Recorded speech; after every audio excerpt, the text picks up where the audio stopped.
All right, imagine this, the next huge dynasty in football Yeah. isn't built on those, crazy expensive signings, but instead it's all about smart free transfers and teams kind of hitting the reset button. Yeah, like a complete shakeup. That's a wild thought, right? Yeah. But that's exactly the kind of crazy world these reports are hinting at. Yeah, it definitely feels like we're about to see a massive reshuffling across European football. You, our listeners, are definitely plugged in because these reports you sent us are like a tangled web of intrigue, and I gotta say, it's amazing. I know, it's really interesting. We've got Sky Sports Switzerland, Fichajes, Manchester Evening News, The Mirror, Mundo Deportivo, the NY Times, the Evening Standard, and even Sounder at Heart. Wow, that's a lot. And together they paint a picture that's so dynamic. It's not just about individual players moving, it's about what those moves could trigger a chain reaction. So our mission today is to peel back the layers of these headlines and uncover what's really going on, what these whispers tell us about the future of the game. Exactly. We're not just going to speculate about who's going where. We're going deeper, looking at the strategies the clubs are using, the power dynamics, and what it all means for the seasons to come. Okay, so let's jump right into the deep end with a rumor that's got everyone buzzing. Yeah. Trent Alexander-Arnold, a phenomenal modern fullback, potentially leaving Liverpool for Real Madrid. Whoa. And get this, on a free transfer. Really? Yeah, Sky Sports Switzerland dropped this bombshell, and it's a 5-year deal supposedly already in place for a 26-year-old at the top of his game.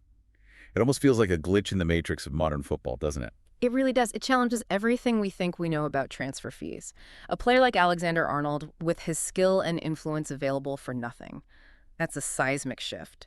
For Real Madrid, it's a double win. They get a world-class talent and they save a ton of money to strengthen other areas of the team.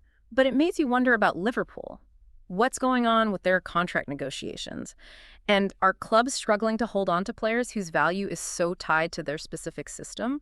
And speaking of Real Madrid, Fichajes throws another twist into the mix. They're saying Real Madrid are eyeing Nico Williams, the 22-year-old winger from Athletic Bilbao. He's got a $62 million real release clause. And get this, it's supposedly a backup plan if Vinicius Jr. decides to take the Saudi money. It's like they're playing 4D chess over there. Yeah, they're thinking ahead for sure. This strategy from Real Madrid is fascinating. They're looking to snap up elite players on free transfers whenever they can, and then they're using targeted investments to bring in younger, high-potential guys. It could be a really sustainable model in the long run. And let's be honest, the Saudi money is already shaking things up in Europe. It's a factor we can't ignore. It makes you think, though, does this potential free transfer for Alexander-Arnold mark a new era? Are player contracts and club finances being completely reevaluated? Feels like the power dynamic is shifting more and more towards the top players, the ones who are absolutely irreplaceable. Their leverage in contract talks must be enormous. But let's switch gears completely now. We've talked about potential arrivals in Madrid. Now let's look at a potential mass exodus from Manchester United. The Manchester Evening News is saying up to 10 players could be leaving Old Trafford this summer, and they even dropped some big names. Marcus Rashford, 27 years old, and Casemiro, 33. That's a huge potential overhaul. A clear out of that size at a club like Manchester United, it definitely indicates some massive changes are coming. Letting go of key players like Rashford and Casemiro shows they're serious about reshaping the squad, makes you wonder what's driving this decision. Is it just about performance on the pitch? Are there financial pressures, needing to free up wages for new signings? Or is this a new manager's vision taking shape? It's probably a bit of everything, right? And the Mirror adds another layer to this Manchester United puzzle. They're linking them with Yusuf Akicic, a 19-year-old Turkish center back playing for Fenerbahce. What's really interesting is the competition for this kid. Tottenham, Bayern Munich, Atletico Madrid, Napoli, even RB Leipzig. They're all supposedly interested. It paints a picture of Manchester United maybe focusing on a youth-driven rebuild going head-to-head with the European giants for young talent. That much interest in Akicic shows just how deep those global scouting networks go. These top clubs are all about finding and locking down promising young players as early as possible. And the fact that so many clubs are after him, well, tells you this kid has serious potential. All right, now let's hop back over to Spain. Mundo Deportivo is reporting that Barcelona have their sights set on Newcastle. Specifically, they're interested in Sandro Tonali, the 24-year-old Italian midfielder, and Alexander Isak, the 25-year-old Swedish striker.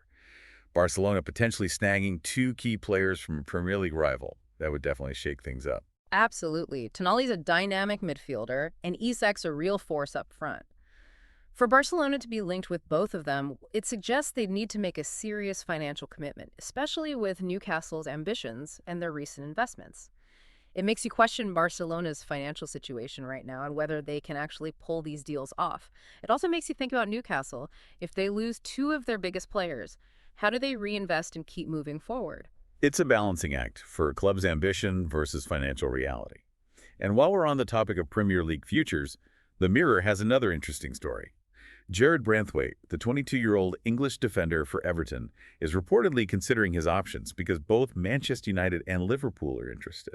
A young English talent caught between two massive rivals, it's classic Premier League drama. Branthwaite has definitely impressed. He's got maturity and defensive skills beyond his years. The fact that both Manchester United and Liverpool are after him says a lot about his potential. These days, young, composed center backs are gold. What makes him so desirable? Well, probably his physical presence, his ability to read the game, and his potential to grow even more with the right coaching. Now let's talk about another young talent. Verschage is reporting that Tottenham Hotspur have put in an early bid of £37 million for Chris Rigg. He's a 17-year-old English midfielder playing for Sunderland. $37 million for a player who hasn't even turned 18. That's a bold move from Spurs. That kind of investment in a young player shows they're thinking long-term. Tottenham clearly believe in Rigg's potential, and they're willing to spend big to secure him early. This trend of clubs scouting and investing heavily in young talent is becoming more and more common. It's all about building sustainable success. Okay, so we've talked about a lot of potential departures and arrivals, but the NY Times gives us a different kind of story. Frankie de Jong, the 27-year-old Dutch midfielder for Barcelona, reportedly wants to stay at the Camp Nou, and he's even in talks for a new contract. His current deal ends in 2026, so this would be a big commitment. It's a good reminder that amidst all the transfer rumors, player satisfaction and loyalty still matter. De Jong wanting to stay at Barcelona brings stability, and it shows how important he is to their plans. It's great for the club if they can lock down a talented midfielder like him for the long haul. Let's stick with the theme of club futures and rising stars for a moment. The Evening Standard has a report on André Santos, the 20-year-old Brazilian midfielder for Chelsea. Apparently, his future at Stamford Bridge is a bit uncertain, but he's hoping to team up with Estevão Willian, his international teammate. Willian is 17 years old, and he's joining Chelsea in July from Palmeiras after a loan spell with Strasbourg. Looks like Chelsea might be building a pretty strong Brazilian core for the future. Yeah, they've been actively scouting and investing in South American talent. The idea of Santos and Willian developing together at Chelsea, well, that's exciting for their fans. It fits with their strategy of finding and nurturing young players who could become superstars in the next few years. All right, let's move away from the European giants for a minute. Sounder at Heart is reporting that Ryan Kent, the 28-year-old winger, formerly with Liverpool and Rangers, is in talks to join the Seattle Sounders in MLS. He'd be joining as a free agent after leaving Fenerbahce. It's another example of an established European player heading to the U.S. And it's a trend that's picking up steam. MLS is becoming more and more attractive to players who've had successful careers in Europe. It offers a fresh start and a different style of football.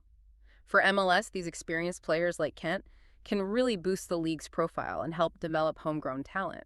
It makes you wonder, is this part of football becoming more global with talent moving more freely between continents? So as we wrap up this deep dive into the latest transfer rumors, what are the big takeaways? We've got Alexander-Arnold potentially going to Real Madrid on a free transfer, a possible mass exodus from Manchester United Barcelona, eyeing up Newcastle stars, young talents like Branthwaite and Rigg, drawing serious interest, De Jong wanting to stay put, and the steady flow of European players to MLS. You guys brought us these stories, and hopefully this conversation has given you a better understanding of the potential changes on the horizon. Remember, these are still just reports, but they give us a glimpse into the strategies and ambitions of clubs and players. For the absolute latest updates and in-depth analysis on these stories and all things Premier League and European football, make sure to check out EPLNews.org. It's your one-stop shop for staying in the know. It's definitely a dynamic time in the transfer market. These reports give us a peek into what the future might hold for clubs and players. And speaking of the future, here's one last question for you to ponder. Out of all the potential transfers we've talked about today, which one do you think would have the biggest ripple effect on European football next season? Whether we specifically mentioned it or it's just hinted at in these reports, which move would shake things up the most? It's something to think about as we head towards the summer transfer window. Yeah, it's definitely going to be an interesting summer. That's for sure. Thanks for joining us for this deep dive, and we'll catch you next time. See you then.